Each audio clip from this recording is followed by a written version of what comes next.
हे रे पहिले पहिले ससुराल हम गेलिए।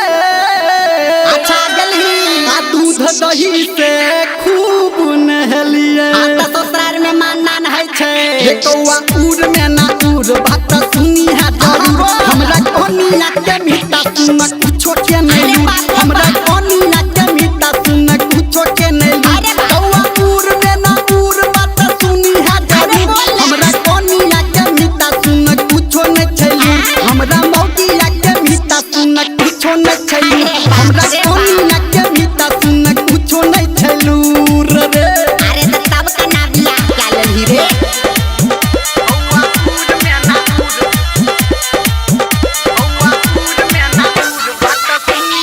डीजे सुमित सतीश रैना सुन रहे हैं सावरिया म्यूजिक।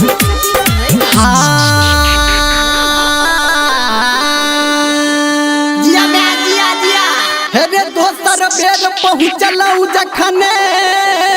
अच्छा अच्छा आ बोले सूखल चूड़ा भेटल तखन। रे बाप से किया रे।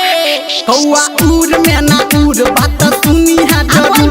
हमरा साइर के मुँह में छै बाढ़ा कारे भूर। हमरा साइर के मुँह में छै बाढ़ा कारे भूर। कौआ उड़ में ना उड़ बात सुनी है जरूर। हमरा साइर के मुँह में छै बाढ़ा कारे भूर। हमरा साइर के मुँह में छै बाढ़ा कारे भूर। हमरा साइर के मुँह में छै बाढ़ा कारे भूर। रे तोहर साइरो बड़ खोकार छो।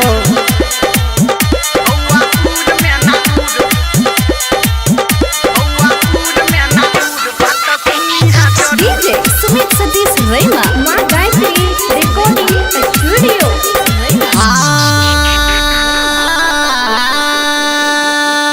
जिया हो हे रे तेसर बेर कहाल की कहबो।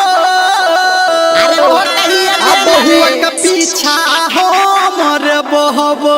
रे तब तक तुम घर मुतने भेले। कौआ उड़ में ना उड़ बात सुनी है जरूर। पहले खेलिए रसगुल्ला आब खेबै सुनगुर। पहले खेलिए रसगुल्ला आब खेबै सुनगुर। कौआ उड़ में ना उड़ बात सुनी है जरूर। पहले खेलिए रसगुल्ला आब खेबै हे रे गुड़। पहले खेलिए रसगुल्ला आब खेबै सुनगुर। पहले खेलिए रसगुल्ला आब खेबै सुनगुर रे। बहू के संगे संगे रहबै तबे न कहै छै अपन हारला बहुआ के मारल जोरे जो।